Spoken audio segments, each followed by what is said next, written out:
A ayahuasca e a morte psicológica. A ayahuasca, ela dá uma sensação esquisita de morte. E eu tenho que conviver com aquilo ali o ritual inteiro. Quanto mais parece que vai morrer, melhor é a qualidade da experiência. E a ayahuasca, ela é fenomenal. Ela é impressionante. Por que que ela traz essa sensação de morte? Ela traz a sensação de morte porque o DMT presente na ayahuasca, esse DMT que provém da folha chamada chacrona, ele é perfeitamente idêntico ao DMT que o nosso corpo produz. Então ele é perfeitamente idêntico dimensionalmente, molecularmente, estruturalmente, o peso atômico, então ele é assimilado de forma perfeita. E o nosso organismo, o organismo biológico, ele libera DMT no momento em que a pessoa está morrendo. Então nós temos essa memória biológica, biopsíquica, e aí essa sensação traz esse reflexo na nossa psicologia, e isso é muito profundo. Aí sempre vem uma indagação, será que eu vou morrer? Será que eu vou morrer? Será que eu vou morrer? E a ayahuasca, ela traz um certo desconforto físico. É comum da ayahuasca. A ayahuasca é desconfortável. Ela traz náuseas, enjoos, as pessoas vomitam, né? Tem vontade de ir no banheiro e nada descontrolado, mas existe esse fenômeno, é natural. Ela causa um barato, um borracho. Muita gente pergunta, será que esse chá está estragado? Será que eu vou morrer? Porque a ayahuasca tem um sabor muito diferente. Eu adoro, eu amo o sabor de ayahuasca, é bom pra caramba. Eu degusto, eu acho cada sabor daquele ali, assim, uma especiaria do universo. Eu já tento, assim, decifrar na língua. E aí tem gente que não gosta daquele sabor maravilhoso. Então tem que respeitar a opinião alheia. E aí a ayahuasca, ela vai dando um certo desconforto. Um gás que tá na pessoa, ela acha que ela vai morrer, que vai dar um trem nela, porque dá uma dor aqui, ela fala, pelo amor de Deus, e aí o que eu faço? E esse momento traz uma reflexão na morte psicológica. Então essa sensação de morte por conta da lembrança biológica, da lembrança biomolecular gênica causada pelo DMT, acaba gerando uma reflexão de morte psicológica, onde que a pessoa ela passa no que no Santo Daime eles vão chamar de apuro, uma apuração, né? Imagina que eles estão fazendo ali a bebida, o chá, né? Eles colocam lá 200 litros de ayahuasca nesse pó e folhas novas e vão apurar aquela ayahuasca para que ela fique mais concentrada com melhor qualidade. Então eles vão pegar 200 litros e vão tirar 20 litros só. Imagina que eles vão tirar um mel. Nesse processo da extração do mel, nesse processo de apuração, né? A ayahuasca, ela passou por um processo.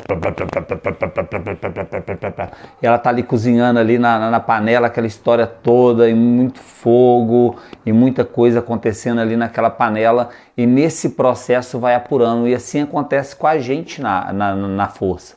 Nós vamos nos apurando, nós vamos entrando mais ou menos em apuros. Ó Deus, ó vida, ó céus, alguém me salva. Eu lembro que uma vez eu levei um amigo para tomar ayahuasca comigo e ele sentou umas 2 cadeiras do meu lado, era no Santo Daime. E ele sentado lá, ele teve uma hora que ele falou que ele olhou assim para todos os lados e disse, nossa, eu tô morrendo aqui, mas será que ninguém tá vendo que eu tô morrendo, ninguém vai me ajudar? E aí aquilo ali é só psicológico, quem morre nessa hora é o ego. Então nesse momento do apuro, nesse momento que a gente está em processo, nesse momento que nós estamos processando o nosso passado, psicologicamente, né, nós estamos processando tudo aquilo que aconteceu na nossa existência. Muitas vezes nós estamos processando aquele defeito recorrente, aquele ego, e aí nesse estudo de alta análise profunda vai acontecendo essa morte psicológica, a hora que o ego vai solvendo, ele vai deixando de existir, ele vai gerando essa transformação. Então imagina que o ego é um padrão de repetição, e esse padrão de repetição ele vai e se transforma, ele entra numa oitava, numa nota maior, uma nota superior. E aí isso é um processo muito profundo, é um processo muito forte, né, para quem está vivendo. Então esse desconforto da ayahuasca muitas vezes ele é acompanhado de vômitos.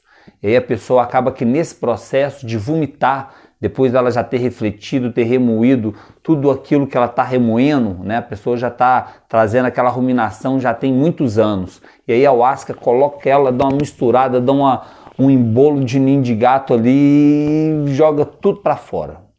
É um negócio sinistro e a pessoa vomita aquela causa do passado, aquela dor, aquele trauma, aquela ruminação.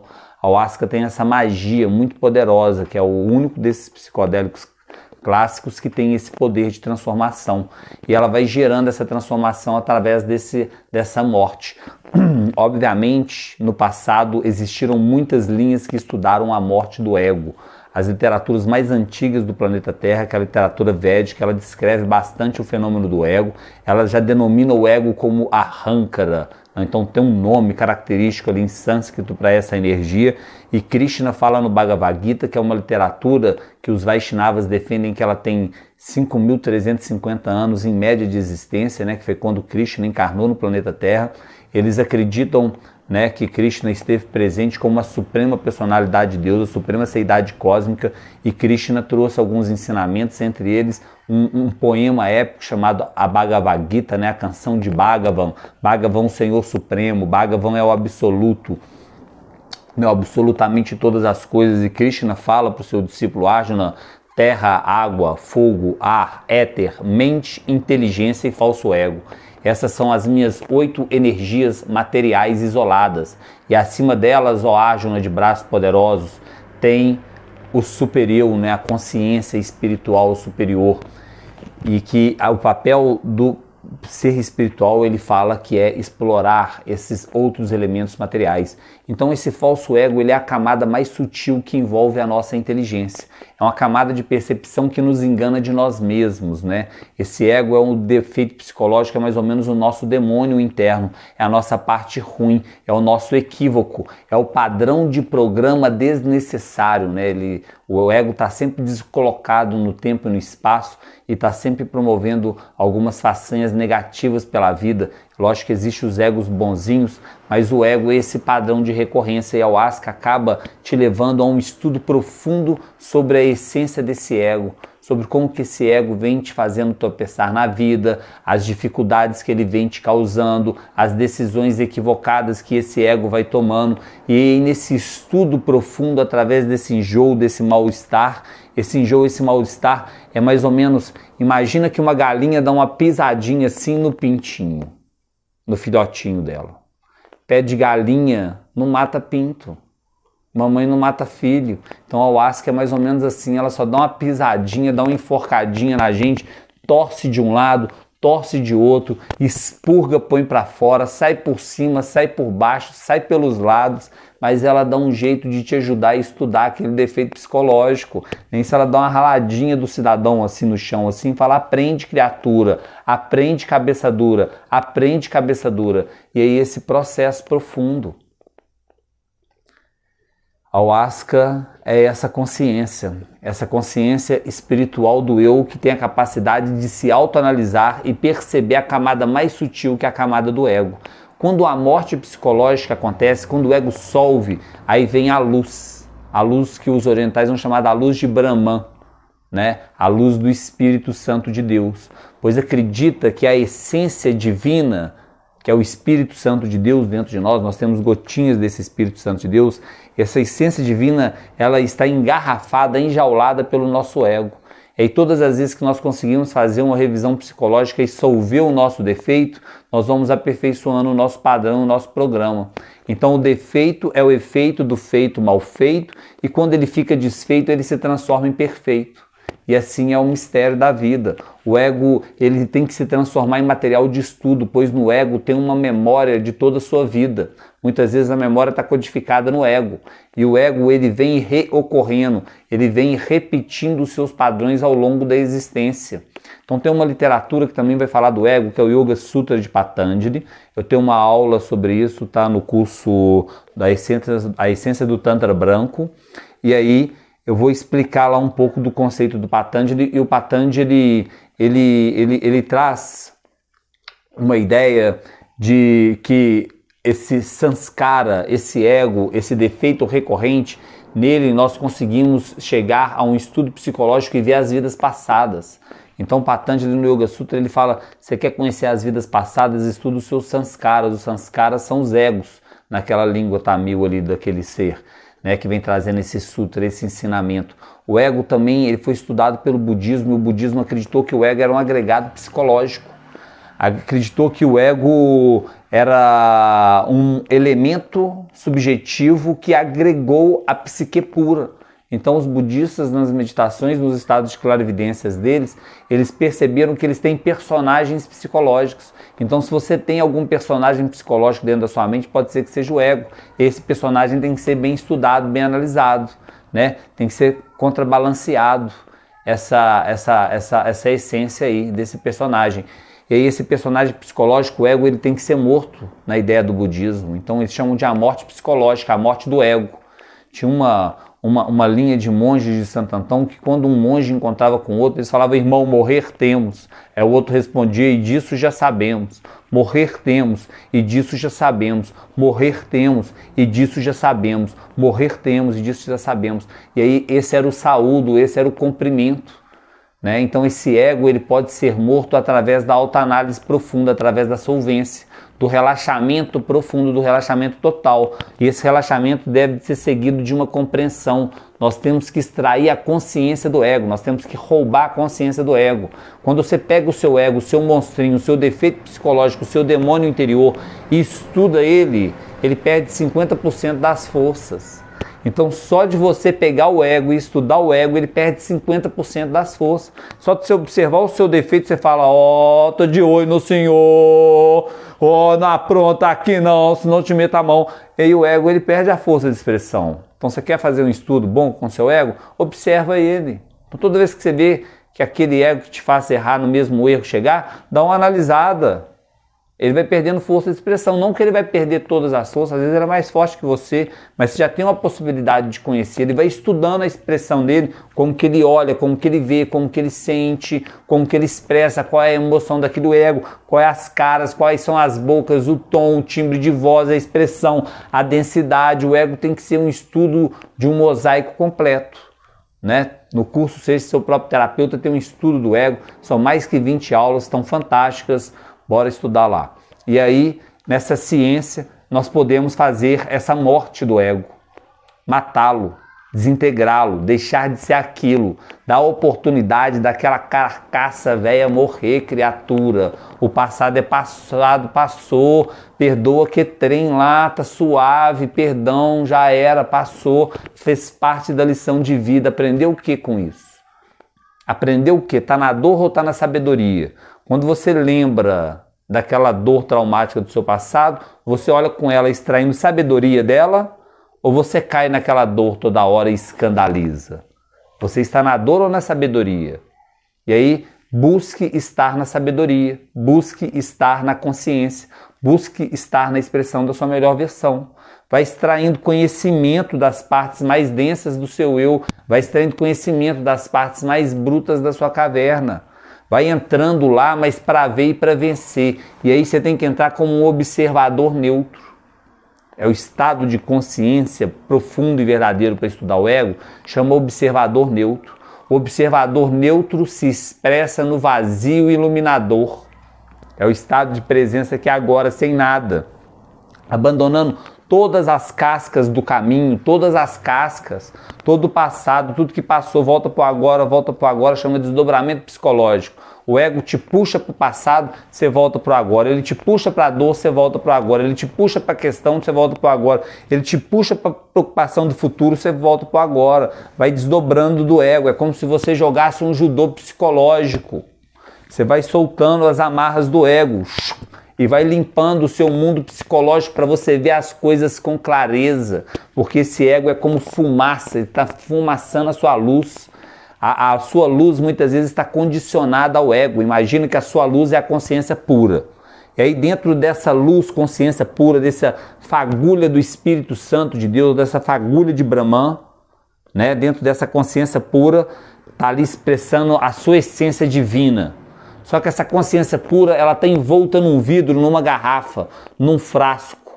E aí nesse vidro, nessa garrafa, nesse frasco, ela fica condicionada pelo aquele frasco. Imagina que o frasco é preto e a sua luz é branca. Quando a sua luz branca vai expandir a luz, o frasco da garrafa faz com que expanda a luz preta, não a luz branca. E o ego é condicionamento psicológico, então todo condicionamento é crença limitante, porque ele está te condicionando. Imagina que você está condicionado a uma crença, você está condicionado à ideia do papai, você está condicionado ao que a sociedade pensa de você, você está condicionado sobre o seu preconceito sobre você mesmo, sobre a lesão da sua autoestima, e aí você tem que ir quebrando esses condicionamentos. No limitation, sem limite, vai, avança, criatura, nada te prende. Tem um discípulo que chega para o Buda e fala: mestre, eu quero ser livre, e o Buda olha e fala: o que te prende, criatura? Então vai se libertando das suas próprias amarras. E aí esse estudo psicológico é o estudo mais edificante de todos na caminhada espiritual, não tenha dúvida disso. É o defeito que vai te levar a um grau superior, é a pedra que vai te levar à edificação. Então esse defeito, esse ego, ele é uma pedra no nosso caminho, nós temos que ir pulindo, lapidando essa pedra. Essa pedra ela é angular, ela tem várias faces, ela tem vários ângulos, o seu ego tem muitas facetas. O seu ego tem muitas expressões, tem muitas características e muitas formas. E através da autoobservação psicológica nós temos a possibilidade de entrar nesse mundo e ir fazendo esse estudo fino, é o estudo do Ahankara. É à medida do tempo que você for tirando a sua luz de dentro desses frascos, que são os frascos do ego, você está tirando a luz lá de dentro, você está roubando o fogo do diabo. Imagina que o ego é o diabo interior. Jesus falou: tirei 7 demônios de Maria Madalena: ira, cobiça, luxúria, inveja, preguiça, gula. Cada um era cabeça de legião, era muita gente, entendeu? E aí você está ali roubando cada gotinha daquela luz e juntando ela na sua consciência. Você gerar dentro de você o centro de gravidade de consciência permanente. O mestre Samael dizia: defeito descoberto, defeito morto. Então você estudou o defeito, você tem que matar ele, estuda ele até o fim e desintegra ele até o final. E aí esse é um jogo, é o jogo do despertar da consciência. Ou você está na consciência ou você está no ego. E para você estar na consciência você tem que matar o ego. Tem um momento que o Buda Sakyamuni, ele ilumina num cemitério.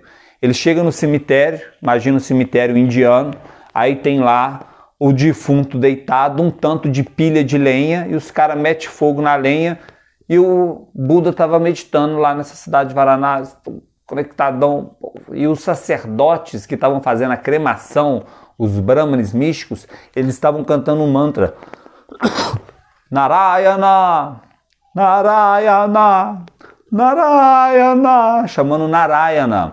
A Narayana é uma forma de Krishna, uma encarnação de Deus que concede a forma humana, né? Então o Buda estava adorando Krishna lá, tal, aquela história toda. O Krishna é o Cristo. E aí, nesse momento, o Buda sofre um arrebatamento psicológico.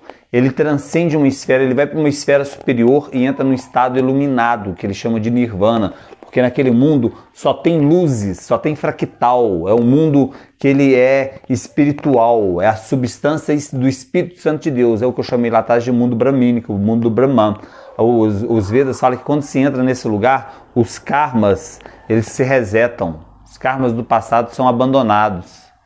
E aí esse lugar, eles dizem que também é o paraíso celestial, né, das almas santas, lá que é o paraíso.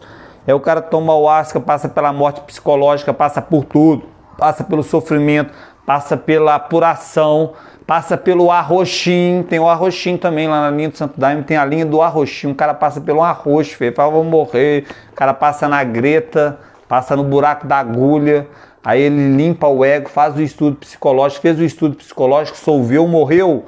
Agora é hora de renascer em Cristo. Então entrega, na hora que estiver morrendo, morre mesmo, morre com dignidade, igual o Chico Xavier falou, né? Quando o Emmanuel falou com ele que ele estava morrendo, ele estava gritando no avião: vou morrer, vou morrer. O Emmanuel, o mestre do Chico Xavier, apareceu e falou assim: morra com dignidade, criatura. Vai incomodar outro, dá exemplo. Morra com dignidade. Se estiver passando por esse trem na ayahuasca, morra com dignidade. Não incomoda quem está do lado, não, e dá o exemplo. Então o cara, morreu, vai para o Nirvana. O Nirvana é um mundo iluminado, é um mundo de luz, é um mundo antimatéria, é o mundo do espírito. É como se a alma saísse de todas as estruturas materiais. A estrutura material não é somente o corpo. O corpo representa a terra, a matéria. Aí o fogo representa o corpo vital, a vitalidade. A água representa o corpo astral, que é o plástico. O ar representa o corpo mental. Nós temos 4 outros corpos e para cada um desses 4 outros corpos tem outras dimensões, né? Então tem a dimensão física do mundo físico que nós estamos aqui, tem a dimensão, a 4ª dimensão, que é a dimensão onde que está a aura, onde que está a energia, onde que está as luzes, onde que estão os elementais, tem a A outra dimensão, que também é quarta, quinta, que está relacionada com o mundo astral, é o mundo mental. E acima disso ainda tem a dimensão do mundo causal, o mundo das causas e dos efeitos. Quando você abandona todas as causas, você também abandona os efeitos. E aí o Buda ele faz esse jogo. Inclusive ele traz essa doutrina de abandonar as causas para abandonar os defeitos, que é a doutrina de Sankhya. Né? O Buda prega a doutrina de Sankhya, tem essa aula também bem especial, procura aí que vocês acham. E aí tem essa ciência espiritual, aonde que só de compreender o defeito psicológico a pessoa transcende o karma. Só de você estudar o seu ego, só de você solver o seu ego, só de você matar o seu ego, você se liberta do karma. Porque uma lei superior lava a lei inferior. Então, se você mudou a sua forma de ser, de estar, você já aprendeu tudo, aí você transcende. Aí o Buda ensina essa doutrina. E lá na prática dessa doutrina, ele se é arrebatado, vai para esse mundo de mandala, esse mundo de luz. Quando ele volta desse mundo de luz, ele fala nirvana. Porque na hora que ele abre o olho, ele vê que todos os corpos foram queimados. Não tem mais corpos, só tem cinzas. E aí ele fala que esse nirvana é um mundo onde que não tem mais vanas, não tem mais floresta, não tem matéria antimaterial. Lá está além do número, da forma, da cor, do peso, da medida. Lá é o que é, o mundo do absoluto. E aí quando entrar no nirvana, fica lá tranquilo, filho. Não entra, se joga. É só um efeito psicodélico, psicológico, é só a visita ao paraíso celestial, suporta aquele transe lá que é maravilhoso. E aí toda essa ciência da morte psicológica. Então quando for morrer na força de ayahuasca, morra com dignidade, pode morrer tranquilo, traga os ensinamentos da sabedoria que essa morte te traz, vai soltando as travas, vai relaxando, vai deixando passar, vai solvendo, que as coisas vão se elevando, vão se transmutando. O Raimundo Irineu Serra, ele dizia: reduzi meu corpo em pó e o meu espírito entre flores. Sou eu, filho do Deus do amor. Então reduza o seu corpo em pó, deixa passar tudo, solva tudo. E o seu espírito vai entre as flores, as mandalas dos chakras, as mandalas dos nirvanas. Vê aquelas mandalas, aquilo ali é maravilhoso. Entra lá dentro, deixa a mandala entrar dentro de você. Entra mais lá dentro da mandala, deixa a mandala entrar mais dentro de você. E depois deixa o fluxo fluir, porque lá mora o espírito da vida universal e puro. Fechou? E quando chegar lá, me procura, que nós já estamos dentro há muito tempo. Rausch.